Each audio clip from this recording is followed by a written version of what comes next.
दिल्ली में कोचिंग हादसे के बाद से पूरे देश के कोचिंग सेंटर्स और वहां पढ़ने वाले बच्चों की सुरक्षा चर्चा का विषय बन गई थी।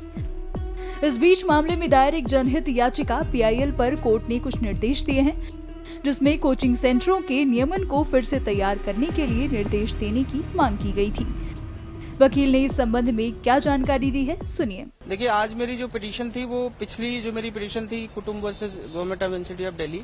जिसमें जो इरेगुलर कोचिंग सेंटर चल रहे थे और 3 बच्चों की जो जान गई थी, उसमें ऑनरेबल कोर्ट ने जो 3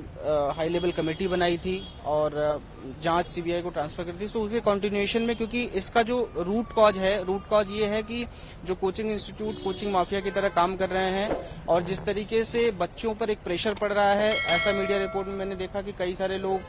इस इंसिडेंट्स के बाद भी कई सारे बच्चों की डेथ हुई थी। एक बच्ची की डेथ हुई थी, सुसाइड नोट में लिखा था कि प्रेशर की वजह से उसकी जान चली गई। तो उन सारे रिपोर्ट्स के आधार पर और अशोक मिश्रा जी की कमेटी की एक रिपोर्ट 2015 में थी, जिसपे उन्होंने कहा था कि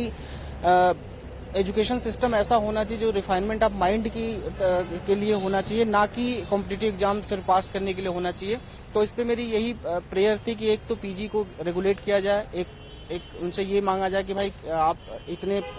जो भी आपका एक्सपेंस रहेगा उस पर क्या सुविधाएं देंगे। कोचिंग इंस्टीट्यूट को रेगुलेशन किया जाए। हालांकि कोचिंग इंस्टीट्यूट रेगुलेट के लिए एक गाइडलाइन थी, लेकिन गाइडलाइन का फॉलो नहीं हो रहा था।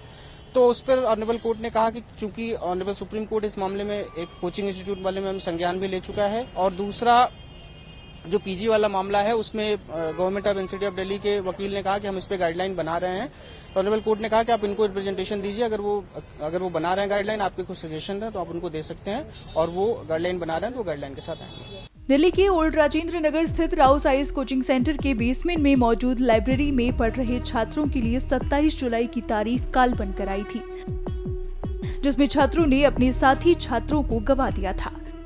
जिसको लेकर उस दौरान छात्रों का भयंकर गुस्सा देखने को मिला था।